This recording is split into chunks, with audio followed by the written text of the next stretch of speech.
Hello dears, welcome back. എല്ലാവർക്കും പുതിയൊരു വീഡിയോയിലേക്ക് സ്വാഗതം. വൈകിട്ട് ഓഫീസിൽ നിന്നൊക്കെ വരുമ്പോഴോ അല്ലെങ്കിൽ ജോലിയൊക്കെ കഴിഞ്ഞ് ക്ഷീണിച്ചിരിക്കുമ്പോഴോ ഒക്കെ നല്ലൊരു ചായ കിട്ടിക്കഴിഞ്ഞാൽ ഒരു ഉന്മേഷമാണല്ലേ. അതിൻ്റെ കൂടെ ഒരു കുഞ്ഞ് കടിയും കൂടെ, ഒരു പലഹാരം കൂടെ ഉണ്ടെങ്കിൽ ഉഷാറായി.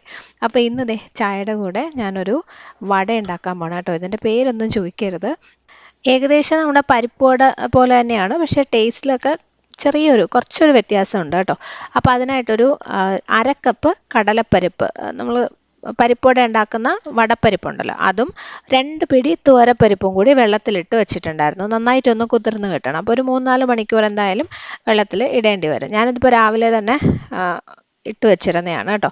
അപ്പോൾ ഇതൊട്ടും വെള്ളം ഒഴിക്കാതെ ഒരു മിക്സി ജാറിലോട്ട് ഇട്ടിട്ട് ഇങ്ങനെ ഒന്ന് പൾസ് ചെയ്ത് എടുക്കാം. ഒരുപാട് അരഞ്ഞു പോരുത്, തരിതരിയായിട്ട് തന്നെ അരച്ചെടുക്കണം. നന്നായിട്ട് കുതിർന്ന ആയതുകൊണ്ട് അത് അരഞ്ഞോളും, വെള്ളമില്ലാതെ തന്നെ കേട്ടോ.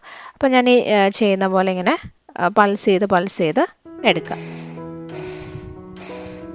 അപ്പോൾ ഈ ഒരു രീതിയിലായി കഴിയുമ്പം ഇതിനകത്തേക്ക് കുറച്ച് ഇഞ്ചി, ചെറിയൊരു കഷ്ണം ഇഞ്ചി മുറിച്ചിട്ടിട്ടുണ്ട്. 1-2 പച്ചമുളക്, എരിവിനനുസരിച്ച് പച്ചമുളക് ചേർക്കാം കേട്ടോ. പിന്നെ കുറച്ച് സവോള അരിഞ്ഞതും കൂടി ഇടാണ്. സവോള ഞാൻ കുഞ്ഞായിട്ട് അരിഞ്ഞിട്ടില്ല, ഇങ്ങനെ നീളത്തിന് കനം കുറച്ചാണ് എടുത്തിരിക്കുന്നത്.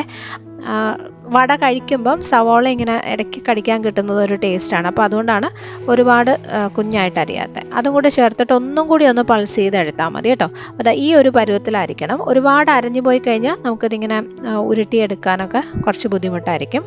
അപ്പോൾ അതൊരു പാത്രത്തിലോട്ട് മാറ്റാം. സാധാരണ നമ്മൾ പരിപ്പുവട ഉണ്ടാക്കുമ്പം അരയ്ക്കത്തില്ലേ, ആ ഒരു രീതിയിൽ തന്നെ കേട്ടോ. ഇനി ഇതിനകത്ത് ഞാൻ ഒരു ക്യാരറ്റും കൂടി ഒന്ന് ഗ്രേറ്റ് ചെയ്ത് ചേർക്കാൻ പോവാണ് കേട്ടോ. ഈ ക്യാരറ്റിൻ്റെ ഒരു പ്രത്യേകത എന്താണെന്ന് വെച്ചാൽ, നമ്മളിത് എന്തിൻ്റെ കൂടെ ചേർത്താലും, ഒരു ഡെസേർട്ടിലായാലും അതെ, ഒരു ഇതുപോലെ സ്നാക്കൊക്കെ ഉണ്ടാക്കുമ്പോഴായാലും കുറച്ച് ക്യാരറ്റ് ചട്നി ഉണ്ടാക്കുമ്പോൾ ഒക്കെ ക്യാരറ്റ് ചേർത്ത് കഴിഞ്ഞാൽ അതിൻ്റെ ടേസ്റ്റിൽ അങ്ങനെ വലിയൊരു മാറ്റം വരത്തില്ല. കുറച്ച് ടേസ്റ്റ് കൂടത്തേ ഉള്ളൂ, ഒരിക്കലും ഒരു എന്താ പറയുക മോശമാവത്തില്ല. അപ്പോൾ അതുകൊണ്ടാണ് എനിക്കിടയ്ക്ക് കമൻസിൽ വരാറുണ്ട്, ചേച്ചി എന്തിൻ്റെ കൂടെയും ക്യാരറ്റ് ചേർക്കുമല്ലോ എന്ന് കേട്ടോ. അപ്പോൾ അതുകൊണ്ടാണ് കുട്ടികൾക്കൊക്കെ കൊടുക്കുമ്പം എന്തെങ്കിലും ഒരു പച്ചക്കറി കൂടെ ഉണ്ടുമ്പോൾ ഒരു സമാധാനമാണല്ലോ. അപ്പോൾ ഇതിനകത്ത് ക്യാരറ്റും കൂടി ചേർത്തു, ആവശ്യത്തിനുള്ള ഉപ്പും ഇട്ടിട്ടുണ്ടായിരുന്നു കേട്ടോ. ഇനി ഇത് നല്ലപോലെ മിക്സ് ചെയ്ത് എടുക്കാം. ഈ വടയിലായാലും ക്യാരറ്റ് ചേർക്കുമ്പം നല്ലൊരു ടേസ്റ്റാണ്. പിന്നെ ഞാൻ ഇതിനകത്ത് എരിവിനായിട്ട് ഒരു പച്ചമുളക് മാത്രമേ ഇട്ടിട്ടുള്ളൂ. പക്ഷെ നിങ്ങൾക്ക് വേണമെങ്കിൽ വറ്റൽമുളകോ മുളക് പൊടിയോ ഒക്കെ ചേർക്കാം കേട്ടോ. ആ പരിപ്പ് അരയ്ക്കുന്നതിൻ്റെ കൂടെ തന്നെ ഒരു 3-4 വറ്റൽമുളകും കൂടി ഇട്ട് പൾസ് ചെയ്ത് എടുക്കാം. ഒക്കെ ഇഷ്ടം പോലെ. കുട്ടികൾക്ക് കൊടുക്കണമെന്നുള്ളതുകൊണ്ട് ഞാൻ അധികം സ്പൈസി ആക്കിയിട്ടില്ല.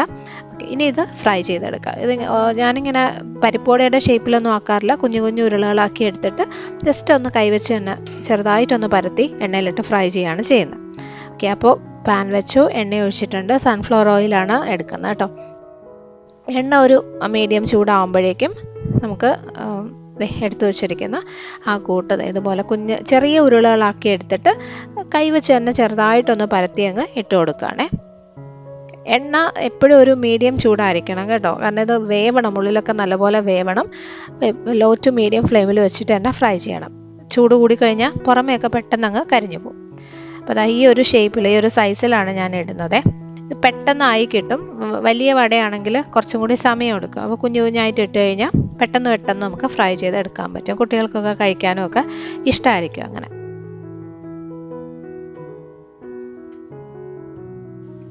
അപ്പോൾ ലോ ടു മീഡിയം ഫ്ലെയിമിൽ വെച്ചിട്ട് ഫ്രൈ ചെയ്യണം. ഇടയ്ക്കിടയ്ക്ക് ഇങ്ങനെ തിരിച്ചും മറിച്ചുമൊക്കെ ഇട്ട് പുറമേയൊക്കെ നല്ല ക്രിസ്പി ആയിട്ട് ഗോൾഡൻ കളറിൽ വരണം. ഉള്ളിലൊക്കെ വേവും വേണം. ഞാൻ നേരത്തെ പറഞ്ഞ പോലെ പരിപ്പുവടയേക്കാളും കുറച്ചും കൂടി സോഫ്റ്റ് ആയിരിക്കും കേട്ടോ ഈ ഒരു വട. ഉള്ളിലൊക്കെ നല്ല സോഫ്റ്റും പുറമേ നല്ല മൊരിഞ്ഞും ആയിരിക്കും ഉണ്ടാവുക. അപ്പോൾ ഇത് റെഡി ആയിട്ടുണ്ട്. എണ്ണയൊന്ന് മാറ്റാം.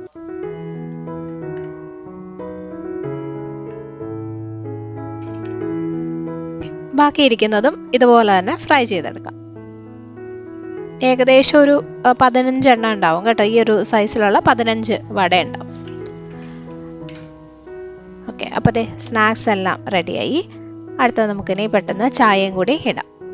ഒരു പാനിലോട്ട് 1.5 ഗ്ലാസ് വെള്ളം ഒഴിക്കുകയാണേ. നിങ്ങളുടെ കയ്യിലുള്ള ഏത് ഗ്ലാസ് വേണമെങ്കിലും എടുക്കാം അളവിന്. അതേ ഗ്ലാസ്സിൽ തന്നെ പാലും എടുക്കണം, അത്രേ ഉള്ളൂ. നല്ല ഫ്രഷ് പുതിനയിലയുണ്ട്. അതുകൊണ്ട് ഇന്ന് പുതിന ചായയാണ് ഉണ്ടാക്കാൻ പോകുന്നത്. വീട്ടിലുണ്ടായ അമ്മ കൊണ്ട് തന്നതാണ് കേട്ടോ. അപ്പം മരുന്നൊന്നും അടിക്കാത്ത നല്ല പുതിനയില. അപ്പോൾ ഇതിനകത്തുനിന്നൊരു 5-6 ഇല ഞാൻ ചായയിൽ ചേർക്കുന്നുണ്ട്. പുതിനയുടെ ആ ഒരു ടേസ്റ്റ് എത്ര ഇഷ്ടമാണോ അതിനനുസരിച്ച് ഇട്ട് കൊടുക്കുക കേട്ടോ. പുതിന സാധാരണ ഈ കട്ടൻ ചായ അല്ലെങ്കിൽ ചായയൊക്കെ ഉണ്ടാക്കുമ്പോൾ ചേർത്ത് കഴിഞ്ഞാൽ നല്ലൊരു നല്ല റിഫ്രഷിംഗ് ആയിട്ടുള്ളൊരു ഒരു രുചിയാണ്. ഞാൻ പറഞ്ഞ പോലെ വൈകിട്ട് ആ ഒരു ക്ഷീണമൊക്കെ മാറാനായിട്ട് ഇതുപോലെ പുതിനയൊക്കെ ചേർത്ത ചായ നല്ലതാണ് കേട്ടോ. ഒരു 4 ഇലയാണ് ഇട്ടത് കേട്ടോ. ഇനി ഇതിൻ്റെ കൂടെ കുറച്ച് ഏലക്കയും കൂടി ഒന്ന് ചതച്ച് ചേർക്കുക. 2-3 എണ്ണം തൊലി കളഞ്ഞിട്ട് കുരു മാത്രം ഒന്ന് ചതച്ച് ഇട്ട് കൊടുക്കുകയാണെ. ഏലക്കയും പുതിനയൊക്കെ നിങ്ങൾക്ക് എത്രത്തോളം അതിൻ്റെ ഫ്ലേവർ ഇഷ്ടമാണോ അതിനനുസരിച്ച് മാത്രം ചേർത്താൽ മതി കേട്ടോ. അപ്പോൾ ഞാനൊരു 3 എണ്ണം എടുത്തിട്ടുണ്ട്. അതൊന്ന് ചതച്ച് ഈ വെള്ളത്തിലോട്ട് തന്നെ ഇട്ട് കൊടുക്കാം. വെള്ളം എപ്പോഴും തിളയ്ക്കാൻ വെക്കുന്നതിന് മുന്നേ തന്നെ ഈ സാധനങ്ങളൊക്കെ ചേർക്കണേ. എന്നാലേ അതിൻ്റെ ഒരു ഫ്ലേവറൊക്കെ നല്ലപോലെ അതിനകത്തോട്ട് വരത്തുള്ളൂ. ഓക്കെ, ഇനി ഇത് നന്നായിട്ട് വെട്ടി തിളയ്ക്കണം. അത് കഴിഞ്ഞിട്ട് നമുക്ക് ചായപ്പൊടി ഇട്ട് കൊടുക്കാം. എത്രത്തോളം കടുപ്പം വേണോ അതിനനുസരിച്ച് ചായപ്പൊടി ചേർക്കാം കേട്ടോ. ഞാൻ ഏകദേശം ഒരു 1.25 ടീസ്പൂണാണ് ഇട്ടിരിക്കുന്നത്. ഇത് ഒന്നും കൂടി തിളച്ച് കഴിയുമ്പം പാലൊഴിച്ച് കൊടുക്കാം. ഓക്കെ, 1.5 ഗ്ലാസ് വെള്ളമാണ് എടുത്ത് 1.5 ഗ്ലാസ് തന്നെ പാലും ഒഴിക്കണം. നേരത്തെ ഒട്ടും വെള്ളം ചേർക്കാത്ത നല്ല കട്ടിയുള്ള പച്ചപ്പാലാണ് കേട്ടോ, തിളപ്പിക്കാത്ത പാല്. ഓക്കെ, 1.5 ഗ്ലാസ് ഒഴിച്ചു. ഇനി ഇത് നല്ല പോലെ തിളച്ച് വന്നു കഴിഞ്ഞാൽ നമ്മുടെ പുതിന ചായ റെഡി. ദേ ചായ തിളച്ചു, നമുക്ക് സ്റ്റൗ ഓഫ് ചെയ്യാം.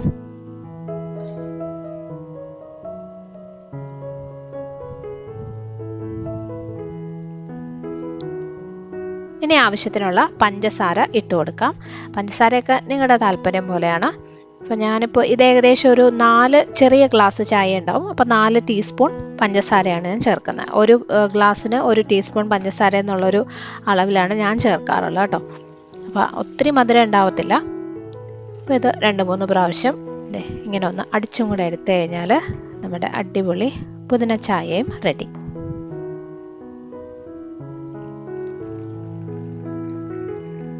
നേരത്തെയൊക്കെ പരിപ്പ് ഇച്ചിരി വെള്ളത്തിലിട്ട് വയ്ക്കുകയാണെങ്കിൽ വൈകിട്ട് പെട്ടെന്ന് ഉണ്ടാക്കിയെടുക്കാൻ പറ്റുന്നൊരു സ്നാക്കാണ്, ഒരു വടയാണ് കേട്ടോ. കുട്ടികൾക്ക് നല്ല ഇഷ്ടമാവുകയും ചെയ്യും. അതുപോലെ തന്നെ ഈ പുതിന ചായയും. ഇതിൻ്റെ നേരത്തെ പറഞ്ഞ പോലെ പുറമേയൊക്കെ നല്ല ക്രിസ്പി ആയിരിക്കും, ഉള്ളിൽ നല്ല സോഫ്റ്റും ആയിരിക്കും. ഒന്ന് മുറിച്ച് കാണിക്കാം. കണ്ടോ, നല്ല സോഫ്റ്റാണ്. ക്യാരറ്റും കൂടെയൊക്കെ ചേർത്തിരിക്കുന്നതുകൊണ്ട് നല്ല ടേസ്റ്റിയാണ് കേട്ടോ. അപ്പോൾ ഇത് രണ്ടും നിങ്ങൾ ട്രൈ ചെയ്ത് നോക്കുമെന്ന് വിചാരിക്കുന്നു. ഉണ്ടാക്കി നോക്കുമ്പോൾ അഭിപ്രായം അറിയിക്കണം. വീഡിയോ ഇഷ്ടമായെങ്കിൽ ഫ്രണ്ട്സുമായിട്ടും ഫാമിലിയായിട്ടൊക്കെ ഷെയർ ചെയ്യണം. ചാനൽ നിങ്ങൾ സബ്സ്ക്രൈബ് ചെയ്യാതെയാണ് കാണുന്നതെന്നുണ്ടെങ്കിൽ ഒന്ന് ചെയ്ത് സപ്പോർട്ട് ചെയ്യണേ. അടുത്തൊരു നല്ല റെസിപ്പിയായിട്ട് നമുക്ക് വീണ്ടും കാണാം. Bye friends, thank you for watching.